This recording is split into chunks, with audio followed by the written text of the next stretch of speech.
नमस्कार, मस्त मालवणी किचनमध्ये तुमचं स्वागत आहे। आज आपण बनवणार आहे मालवणी पद्धतीत कोळंबीचे सार। ही रेसिपी मालवणी पद्धतीत आहे आणि ती तुम्हाला खूपच आवडेल। मालवणी पद्धतीत थोडंसं तिखट आणि थोडं आंबट असे टोमॅटोचं सार बनणार आहे आपलं आणि त्याच्यामध्ये कोळंबी पण आहे, ती खूपच छान लागणार आहे। तर बघूया आता ह्याला कसं बनवायचं। तर त्यासाठी मी पहिले 8 मिरच्या घेतल्या आहेत आणि त्यांना पाण्यामध्ये भिजत ठेवले। त्याच्यामध्ये मी 2 चमचे धणे टाकले आहेत आणि हे आता ही 2 तिळफळं घेतले आहेत, त्यांना आपण भिजत ठेवणार आहे 10-15 मिनिटांसाठी।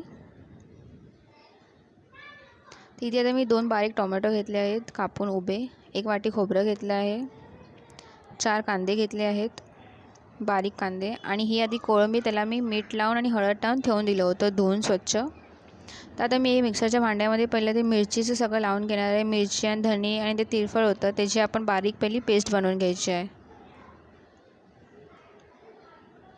ती बघा आपली मस्तपैकी लाल अशी चटपटीत पेस्ट तयार आहे मिरचीची। तर त्याच भांड्यामध्ये मी थोडंसं पहिले कांदे टाकले आहेत, खोबरं,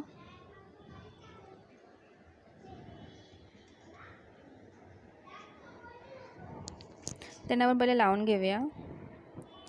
ते लावून झाल्यानंतर त्याच्यामध्ये आता टोमॅटो टाकून त्याची पेस्ट बनवून घेऊया। तुम्हाला जरा जास्त वाटप घट्ट वाटलं त्याच्यामध्ये तुम्ही पाणी ॲड करा आणि अशी बारीक अशी पेस्ट बनवा त्याची। तर सार बनवण्यासाठी मी पहिल्या याच्यामध्ये 2 चमचे तेल टाकते, 4-5 कढीपत्त्याची पानं।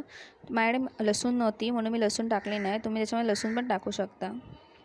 तर आता जी आपली ही पेस्ट होती कांदा टोमॅटो आणि खोबऱ्याची, ती आता आपण त्यामध्ये टाकणार आहे।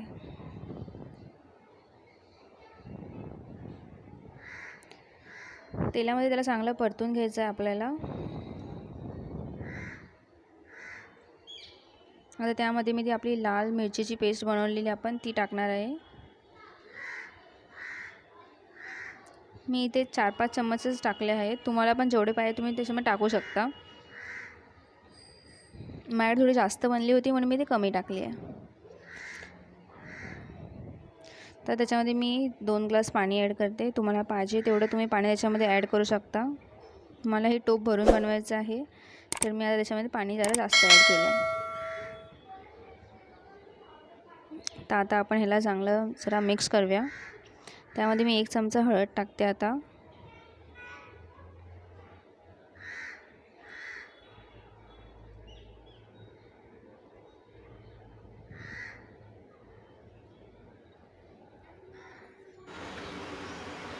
हे आपलं थोडं उकळलं आहे आता टोमॅटोचं सार। हे आता जरा त्याला चांगली उकळी आली आहे। तर त्यामध्ये मी ही 4 कोकम टाकणार आहे। जसं मी तुम्हाला बोलले की आपण हे मालवणी पद्धतीत बनवणार आहे, तर त्यामध्ये कोकम टाकल्यावर थोडा आंबट फ्लेवर येतो। आता मी त्यामध्ये 2 चमचे मीठ टाकते, तुम्ही चवीनुसार मीठ टाकू शकता। हे बघा हे एवढंच पातळ मी बनवलं आहे, जास्त घट्ट नाही केलं आहे त्याला। आता हे आपलं चांगलं सार उकळलं आहे आणि त्याचे चांगले फ्लेवर त्याच्यामध्ये मिक्स झाले आहेत। तर आता आपण त्याच्यामध्ये कोळंबी टाकू शकतो। तर आता हे बघा जी माझ्याकडे कोळंबी होती त्यांना मी असं मीठ लावून आणि हळद लावून ठेवलं होतं जरा साईडला, आता ती त्याच्यामध्ये मी मिक्स करणार आहे।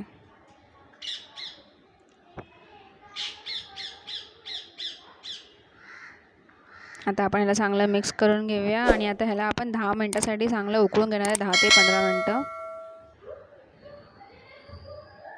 हे बघा खूपच छान दिसतंय ते टोमॅटोच्या साराचा कलर पण आपला खूप छान आला आहे आणि ह्याची टेस्ट पण खूप छान लागणार आहे। तर त्याच्यासाठी तुम्ही एकदा त्याला नक्कीच ट्राय करून बघा, तुम्हाला ही खूप रेसिपी आवडेल आपली।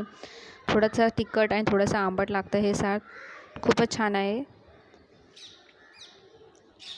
आपण ह्याला चांगलं उकळायला द्यायचं आहे म्हणून मी तुम्हाला बोलली तसं 15 मिनिटं आपण ह्याला उकळून घेऊया।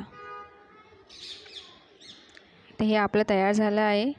जर तुम्हाला माझा व्हिडिओ आवडला असेल तर माझ्या चॅनलला नक्की सबस्क्राईब करा, बेल आयकॉनवर क्लिक करायला विसरू नका आणि मला कमेंट करून नक्की सांगा की तुम्हाला माझी ही रेसिपी कशी वाटली। थँक्यू।